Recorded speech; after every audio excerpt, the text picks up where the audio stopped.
The morning sun stretched over the red hills of Nasuka, waking the roosters before the first church bell rang. Their cries cut through the soft hum of dawn, a melody every villager knew by heart. Smoke rose from clay kitchens, blending with the scent of roasted yam and palm oil.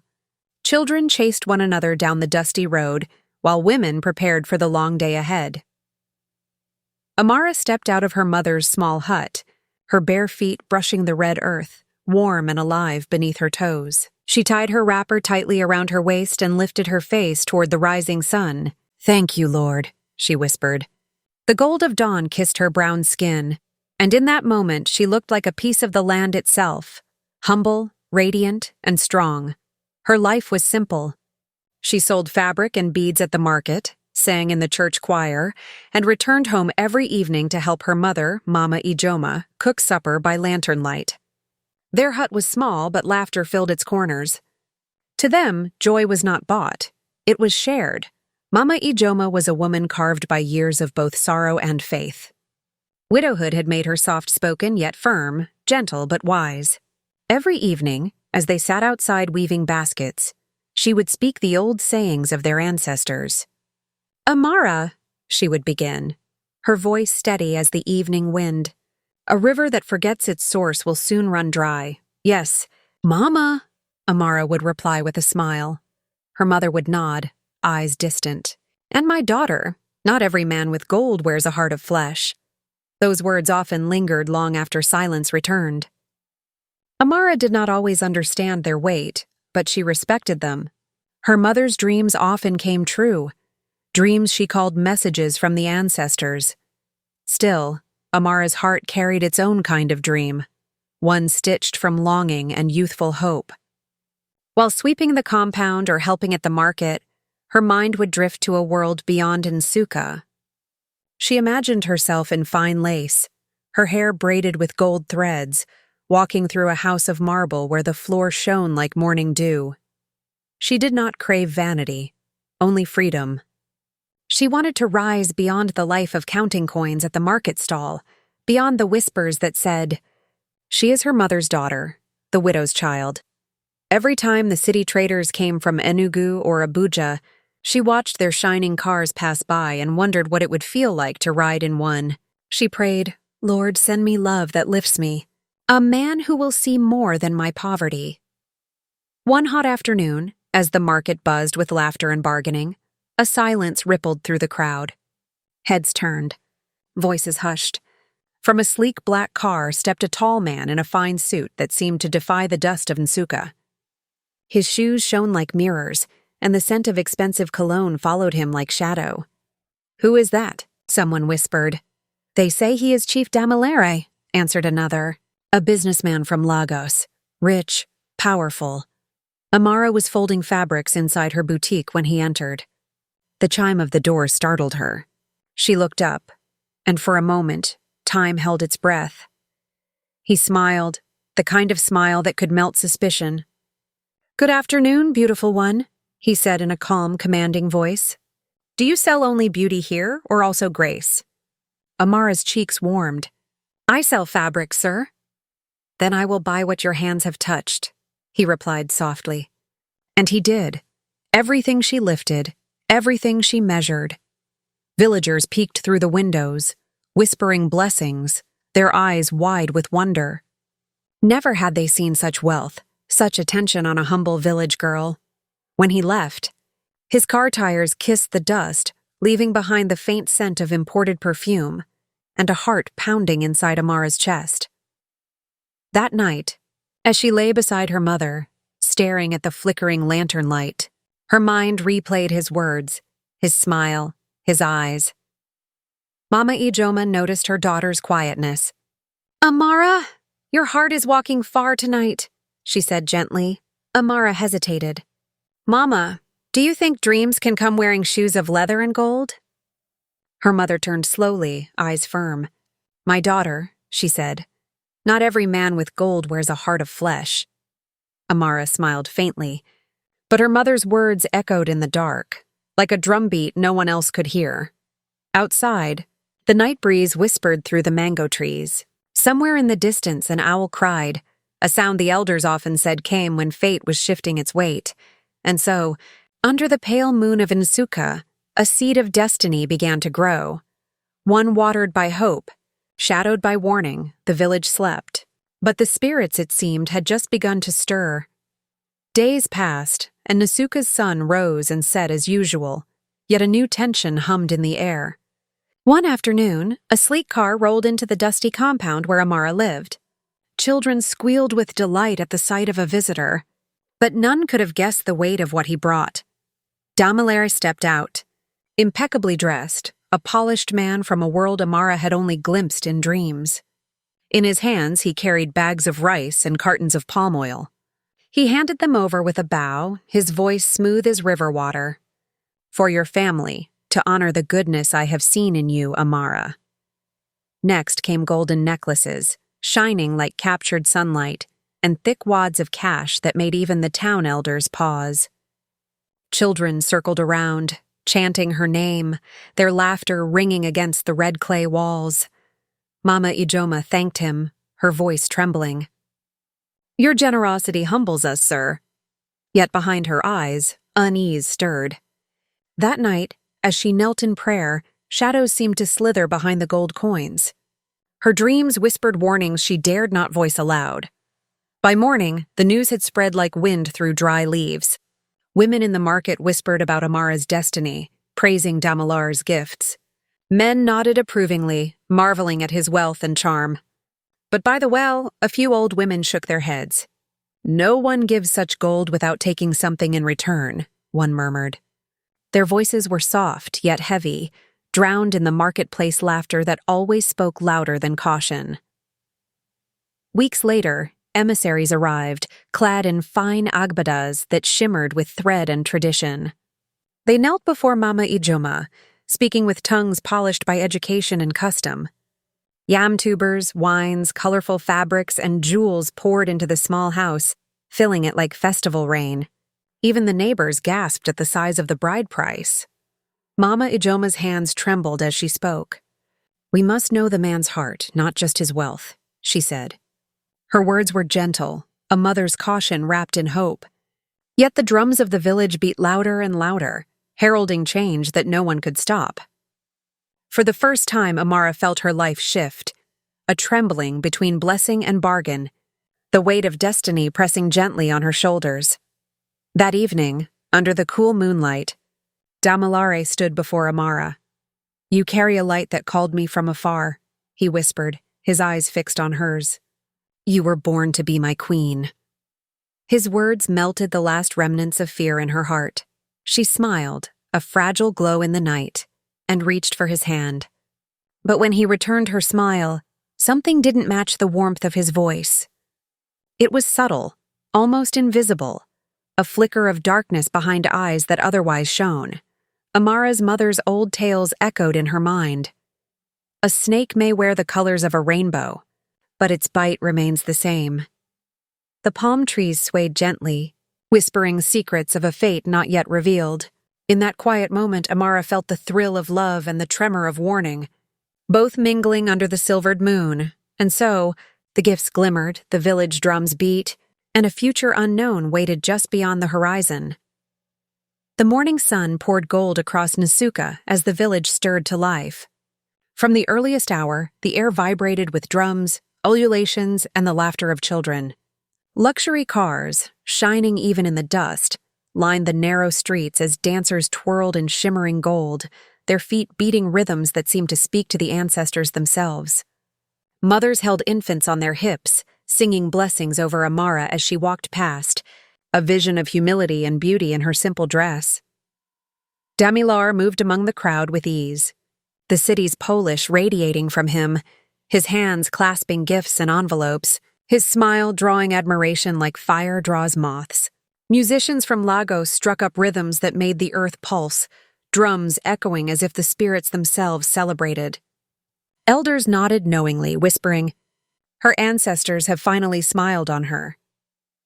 But in a quiet corner, an old woman muttered a warning, her voice trembling like dry leaves in the wind. "When joy comes too easily, the gods demand a price. The ceremony unfolded like a river of gold and laughter. Feasts stretched into the night, tables heavy with roasted goat, pounded yam, and steaming agusi. Guests drank palm wine under lantern light, and the children ran, their voices carrying Amara's name across the village. Yet beneath the mirth, a subtle tension lingered, an undercurrent weaving between the beats of the drums, a hint that this day, for all its splendor, had already begun to ride its shadow. When at last the procession moved, Amara mounted the waiting car beside her husband. The villagers' cheers faded into the distance, replaced by the whisper of the wind through the palm trees. The drums of celebration still echoed in her mind, but a faint unease stirred in her chest, the first whisper that all gold may not shine with honest light. Gold may not shine with honest light. As the city approached, glass towers catching the sun like 1,000 mirrors, Amara's breath caught. The streets of Abuja felt alive and strange, each reflection a new world she had never seen. Damilare guided her into the mansion, and she felt herself swallowed by marble halls that gleamed beneath her steps. Servants bowed in silence, their eyes respectfully averted, their presence heavy and strange. She imagined herself a queen, laughing in a palace that erased the years of hardship. Yet the quiet around her was deeper than the city's glow. That night, Damilare excused himself, murmuring about urgent business, leaving Amara in the unfamiliar expanse of their bedroom. Her heart, bright with hope and curiosity, waited for the touch of a husband she had dreamed of. Hours passed, and the bed beside hers remained untouched.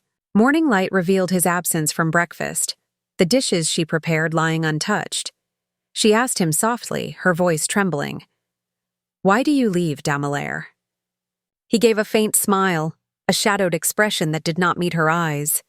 "I feed on things you cannot imagine," he said, his words soft but heavy, leaving her hand shaking as she cleared the plates.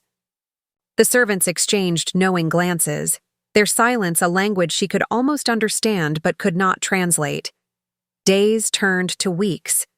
The mansion's grandeur felt hollow. Doors creaked as though moved by unseen hands. Faint cries echoed from distant corners, enough to gnaw at her heart but never to guide her. She sought the housekeeper one evening, desperation tightening her throat. "Why does my husband vanish every night?" she asked, her voice barely above a whisper. The woman's eyes darted to the ceiling, her own trembling as she replied, "Some questions are better left unasked." That night, as the moon cast silver lines across the marble floor, Amara dreamed. Shadows gathered around her bed, silent observers with faces she could not recognize. They watched as she slept, their presence both protective and ominous. And in the darkness, she felt the stirrings of a truth too terrible to name. The first taste of the danger hidden behind the mask of her husband's charm. The drums of Nsukka seemed a memory now, replaced by a silence that whispered in every hallway, every creaking door, every empty gaze. The city's light reflected on cold walls, but the warmth of the village and her mother's wisdom lingered in her heart, a fragile shield against the growing shadow that had entered her life. Amara sat on the edge of the wide, marble staircase, pen in hand, her heart heavy. She wrote to her mother in careful looping letters, each word soaked with longing and confusion. "Mama, I am well, but I am lonely. The house is beautiful, yet it whispers at night. I miss you. Please come soon." She folded the pages, placed them in envelopes, and handed them to Damilare. He took them with a courteous bow, promising, "I will deliver them myself, my love." Days passed, weeks. The letters never returned with replies. The silence stretched like a shadow across her heart. Each morning, she hoped for news from home, but the mailbox remained empty. Doubt gnawed at her spirit, a creeping fear that the letters never left the mansion. The warmth of her mother's guidance, once as steady as the morning sun over Nsukka, now felt distant, as though a spirit had turned its back. Her unease grew when she noticed the servants. The young woman who polished her shoes vanished overnight. The cook who hummed by the kitchen fire disappeared without a trace. When Amara asked about them, the others muttered, "They returned to their villages," but no one had seen them leave. Anxiety rooted itself deep in her chest. One evening, she found a small, worn shoe half buried in the garden. Its leather was warm, as if the foot had only just stepped out. She moved toward the laundry room one night, drawn by a strange scent. There, on a pile of white cloth, blood gleamed in the dim candlelight. She froze. Her voice trembled as she called, "Ngozi! Chica, look!" The servants rushed in, eyes wide with terror. It's goat blood," one stammered. But Amara's instincts, sharpened by village tales and the wisdom of elders, knew the truth. She pressed her hands to her chest, whispering prayers to her ancestors, asking for protection from the evil that had entered her life. From that night on, every sound became a warning. Every creak of a door, every distant footstep, every rustle of silk or curtain felt like a message from the house itself. She felt watched. Shadows stretched longer than they should, doors unlocked themselves, mirrors reflected strange, pale images. The air tasted metallic, like blood, filling her senses with unease. Even her own reflection seemed distant, a ghost in her eyes. She realized that wealth had trapped her in a cage far heavier than the humble life she once knew. Curiosity now burned alongside fear. Her mother's voice echoed in her mind, "Do not chase what hides in darkness." But she could not rest. When Damelaire rose from their bed one night, moving silently down the corridor, Amara followed, barefoot and trembling, her wrapper clutched like a talisman. She pressed herself against a marble column, her eyes wide as the candlelight flickered along the long hallway. She watched him descend into the cellar, each step a drumbeat in her chest. Her terror mixed with a strange, irresistible pull. The truth waited below, hidden in shadow, and she knew that the moment of reckoning had begun. Amara's bare feet whispered against the cool marble as the wind howled outside, rattling the shutters like the spirits of old, warning her to turn back. The moon hid behind restless clouds, casting the corridors into shifting shadows. In her hand, the candle flickered, trembling with her heartbeat. Each creak of the floor beneath her felt alive, like murmurs from unseen eyes watching, judging, waiting. Her stomach churned with fear, but deeper than that fear was a hunger she could not name, the need to see the truth for herself. She followed Damelaire, careful to keep the distance, every step pulling her closer to the forbidden. The winding staircase descended like a serpent coiling into darkness. The air grew heavier with each step, smelling of iron, soil, and something far older, decay that whispered of secrets long buried. Ancient symbols carved into the walls glimmered faintly in the candlelight, unfamiliar and terrifying. Amara's pulse quickened, remembering her mother's words. "Not all light comes from heaven, my daughter." Yet the need to know, to see the man she loved as he truly was, outweighed her dread. At the bottom of the staircase, she froze. There, in a room that seemed to breathe, Damelaire knelt before an altar of bones. Human skulls, polished by the dark rituals of time, formed a perfect circle around him. The stench of iron and old blood thickened the air. A servant lay dying at the edge of the circle, eyes wide with terror, lips trembling, body racked by fear.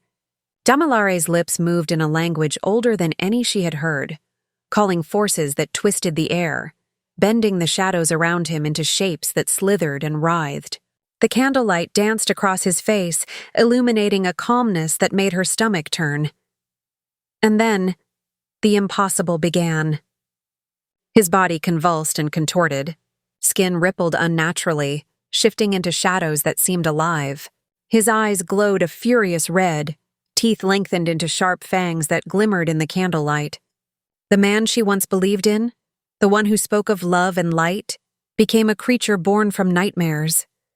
The candle fell from her hands, smashing against the cold stone floor. Its tiny flame flickered and died, but for a heartbeat, it revealed the full horror, half man, half shadow, a monster born of blood, ambition, and secrets too dark for the living world. Amara's breath caught in her throat. Her mother's warnings echoed in her mind, each word now a lament. My daughter, not every man with gold wears a heart of flesh. The truth she had chased had revealed itself, and with it, the nightmare of what love and trust had become. Amara stumbled backward, her legs trembling as the monstrous form of Damilare loomed before her. His eyes burned like coals, red and unyielding, teeth glinting sharp in the dim candlelight. His voice rolled through the chamber like distant thunder. "You should have stayed blind, Amara. Curiosity is a curse." The words struck her like a blow, echoing through the cavernous room. She stumbled over scattered bones, her hands scrabbling at the cold floor. Tears mixed with sweat, running down her cheeks, while the heavy scent of iron and decay filled her lungs. The man she had once called love was gone, replaced by something ancient and merciless. She turned, fleeing barefoot across the marble floors, her breath ragged, heart hammering like village drums in the night. Behind her, Damilare's growls followed, a living shadow trailing her steps. Doors slammed shut on their own, mirrors shattered, spraying shards that glinted like blood in the candlelight. She twisted around a corner, but before she could escape, his iron grip seized her arm. "Let me go," she screamed, clawing at his hold. But the mansion answered only with silence, no one coming to her aid. He dragged her through corridors into a chamber that smelled of rot and death. Chains hung from the ceiling, bones littered the floor like reminders of those who came before. Damilare hissed, his voice curling through the darkness.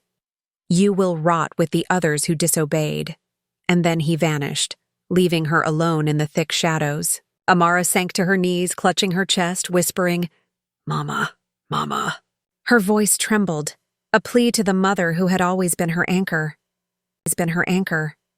Miles away, Mama Ijoma woke screaming. Fire and blood danced behind her eyelids, visions of her daughter trapped and in pain. Heart-pounding, she tied her wrapper haphazardly and ran to the local pastor, breathless and desperate. My child is in danger," she cried. The pastor knelt, voice steady and commanding. "Your child is trapped in the house of darkness, but light will come." In the village, voices joined in prayer. Old women wailed, men thundered hallelujahs, and the earth beneath them seemed to tremble. Far away, Damilare's mansion shuddered under the weight of a power it could not contain. Walls groaned, windows cracked, and altar candles exploded in showers of wax and flame. Shadows screamed, twisting into forms too horrific to name. The power of two worlds collided, the prayers of the faithful against the darkness of a monster's curse. The battle had begun, and Amara's fate now hung in the balance between faith and fury, light and shadow. Gozi pressed her small hands against the heavy wooden door, her heart hammering like the drums of a distant festival. She leaned close, her voice barely a whisper. "At midnight, I will open the back gate. Run! Don't look back!" Amara's eyes, wide with fear, shimmered in the dark. For the first time since being trapped, a flicker of hope ignited within her chest. The suffocating silence of the mansion seemed to breathe with her, waiting. When the moon reached its highest peak, Ngozi's trembling fingers turned the key. The gate creaked open, spilling silver light onto the cold ground. Amara darted into the night, her bare feet pounding the earth, heart pounding with a mix of terror and exhilaration. Suddenly, a roar shattered the calm. Damilare emerged from the shadows, his eyes glowing red, smoke curling around his form. "You cannot escape destiny," he bellowed. Gozi, her voice shaking but unwavering, raised her hand and cried, "The blood of Jesus!" A blinding light erupted between them. Flames burst from the altar room. The mansion shuddered as the ground quaked beneath the fury of unseen forces. Walls groaned and cracked, and shadows peeled from Damilare's body like smoke caught in the wind. He screamed, twisting in agony as the power of heaven struck him down. Amara and Ngozi ran without pause, sprinting across the open fields as the mansion collapsed behind them. The fire consumed every marble column, every shadowed corridor, until only ash and silence remained. From a safe distance, Amara sank to her knees, tears tracing lines through the grime on her face. She whispered, her voice trembling yet strong, "Not every man with gold wears a heart of flesh." Ngozi clasped her hand, their fingers intertwining in silent solidarity. Dawn broke over the horizon, painting the fields with gold.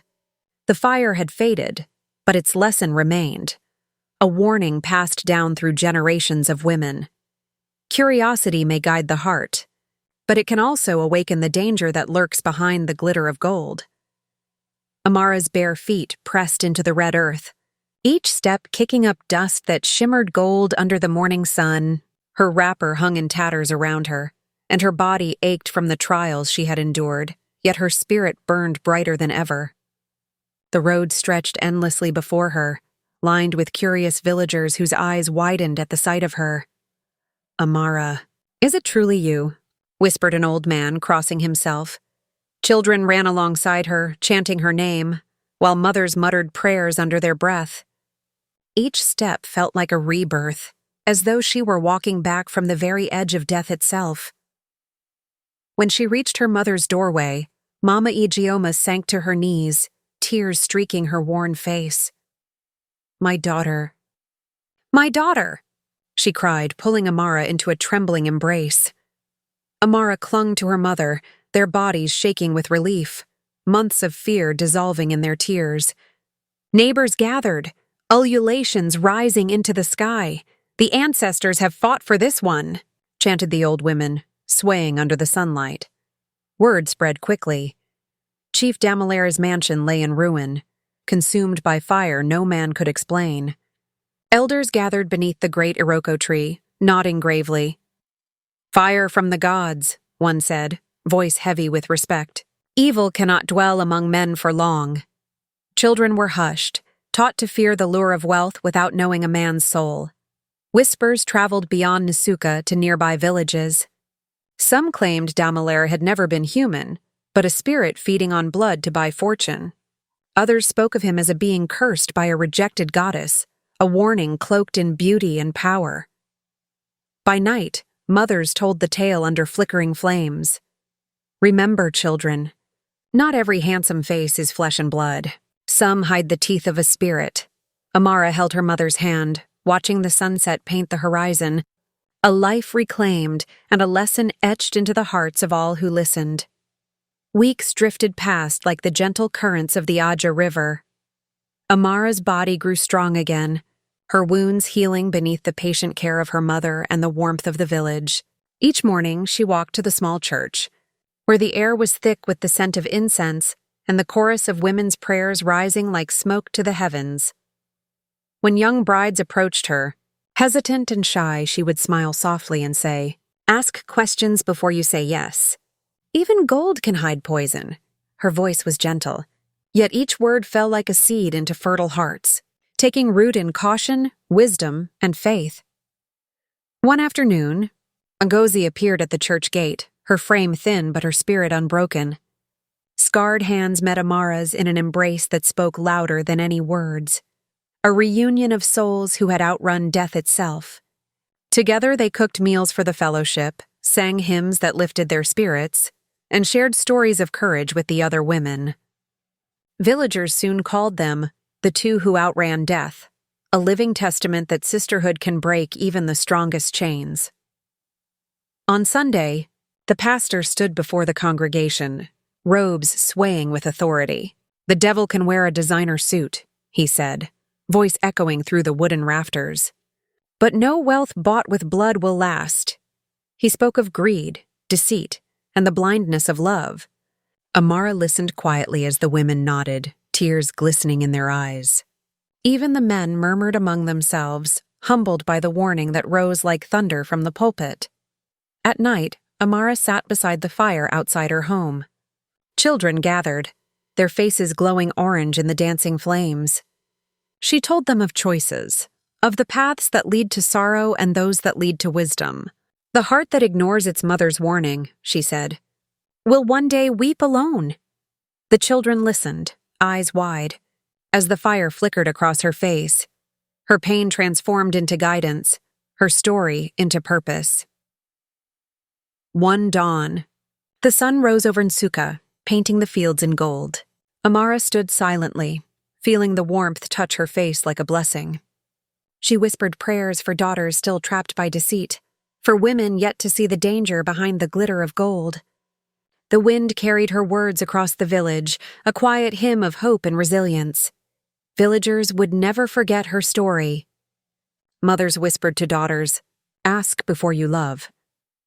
Not every man with gold wears a heart of flesh. A mother's dream is a message from the ancestors. Faith is the spear that pierces darkness. From that day, the tale of Amara and the spirit husband became legend. Told around market stalls, schoolyards, and evening fires, her pain became their wisdom, her survival a proverb. Wealth can vanish, but the lessons of courage, faith, and discernment endure forever.